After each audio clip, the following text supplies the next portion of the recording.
या देवी सर्वभूतेषु मा कूष्मांडा रूपेण संस्थिता नमस्तस्यै नमस्तस्यै नमस्तस्यै नमो नमः। ब्रह्मांड को उत्पन्न करने वाली माँ कूष्मांडा की सदा ही जय हो। सुरा संपूर्ण कलशम रुद्रा प्लुतमेव च धना दधाना हस्त पद्माभ्याम कूष्मांडाम शुभदास्तु में।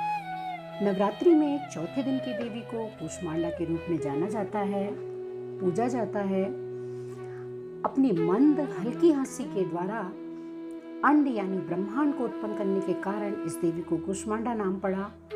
जब सृष्टि नहीं थी, चारों ओर अंधकार था, तब इसी देवी ने अपने ईशत हास्य से ब्रह्मांड की रचना की थी। इसीलिए इसे सृष्टि की आदि स्वरूपा या आदि शक्ति कहा गया है। इस देवी की 8 भुजाएं हैं, इसलिए अष्टभुजा कहलाई। इनके 7 हाथों में क्रमशः कमंडल, धनुष, बाण, कमल पुष्प, अमृतपूर्ण कलश, चक्र तथा गदा है और 8वें हाथ में सभी सिद्धियों निधियों को देने वाली जप की माला है। इस देवी का वाहन सिंह है और इन्हें कुम्भड़े की बलि अत्यंत प्रिय है। संस्कृति में कुम्भड़े को कूष्मांड कहते हैं, इसलिए इस देवी का नाम पड़ा कूष्मांडा। इस देवी का वास सूर्यमंडल के भीतर लोक में है।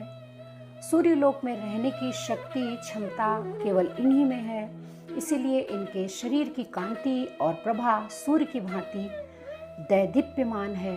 इनके ही तेज से 10 दिशाएं आलोकित है। ब्रह्मांड की सभी वस्तुओं और प्राणियों में इन्हीं का तेज है। अचंचल और पवित्र मन से नवरात्रि के चौथे दिन इस माँ की पूजा आराधना करनी चाहिए। इससे भक्तों के रोगों और शोकों का नाश होता है तथा इसे आयु, यश, बल और आरोग्य प्राप्त होता है। ये देवी अत्यल्प सेवा और भक्ति से ही प्रसन्न होकर आशीर्वाद देती हैं। सच्चे मन से पूजा करने वाले को सुगमता से परम पद प्राप्त होता है। विधि विधान से पूजा करने पर भक्त को कम समय में ही कृपा का सूक्ष्म भाव अनुभव होने लगता है। ये देवी आधियों व्याधियों से मुक्त करती हैं और उसे सुख, समृद्धि और उन्नति प्रदान करती हैं। अंततः इस देवी की उपासना में भक्तों को सदैव तत्पर रहना चाहिए। माँ कूष्मांडा का भोग मालपुए का है।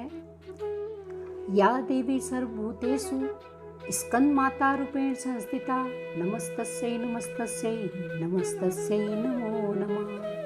शुभदास्तु सदा देवी स्कंद माता यशस्विनी। स्कंद कुमार कार्तिकेय की माता के कारण इन्हें स्कंद माता नाम से जाना गया।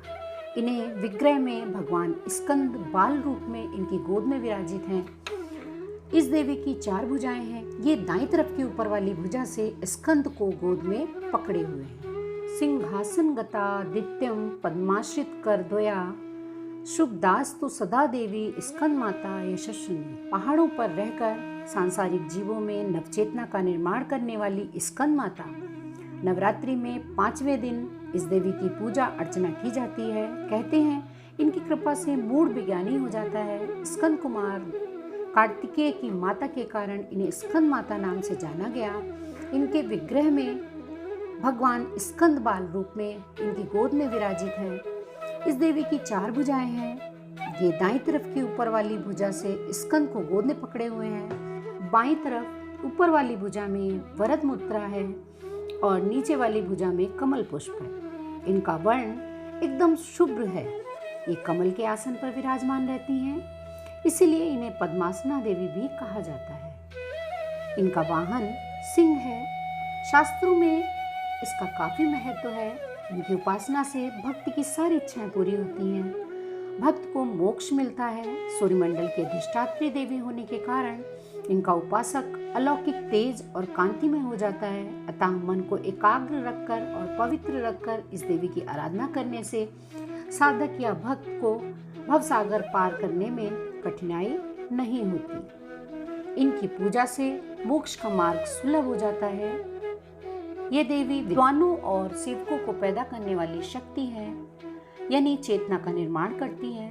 कहते हैं कालिदास द्वारा रचित रघुवंशम महाकाव्य और मेघदूत रचनाएं स्कंद माता की कृपा से ही संभव हुई थी। आज नवरात्रि की पंचमी तिथि को स्कंद माता का पूजन किया जाएगा। इनका स्वरूप परम सुख प्रदान करने वाला है। स्कंद माता अपने भक्तों की समस्त इच्छाओं को पूर्ण करती हैं, क्योंकि कार्तिकेय का एक नाम स्कंद भी था और इनकी गोद में कार्तिकेय भगवान है। माँ अपने इस स्वरूप को स्कंद कुमार को अपनी गोद में लिए हुए हैं।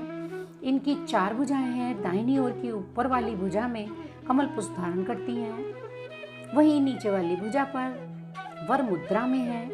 बाईं ओर की ऊपर वाली भुजा में कमल धारण करती हैं, वहीं नीचे वाली भुजा से वे स्कंद कुमार को गोद में लिए हुए हैं। इनका वाहन शेर है। ये कमल के पुष्प पर विराजमान रहती हैं, इसलिए इन्हें पद्मासना भी कहा जाता है। इनका स्वरूप अत्यंत ममतामयी और परम सुखदायी है। स्कंद माता का आराधना मंत्र है, या देवी सर्वभूतेषु मां स्कंद माता रूपेण संस्थिता नमस्तस्यै नमस्तस्यै नमस्तस्यै नमो नमः। स्कंद माता का भोग केले का है। इनको केला अर्पित करना चाहिए और भोग लगाने के बाद ब्राह्मणों को केले का दान करना चाहिए। इससे घर में समृद्धि आती है। ओ शेरावाली माता तेरी सदा जय। अगर आपको ये जानकारी थोड़ी भी पसंद आई हो तो प्लीज़ लाइक शेयर करना ना भूलें और नए हैं तो चैनल को सब्सक्राइब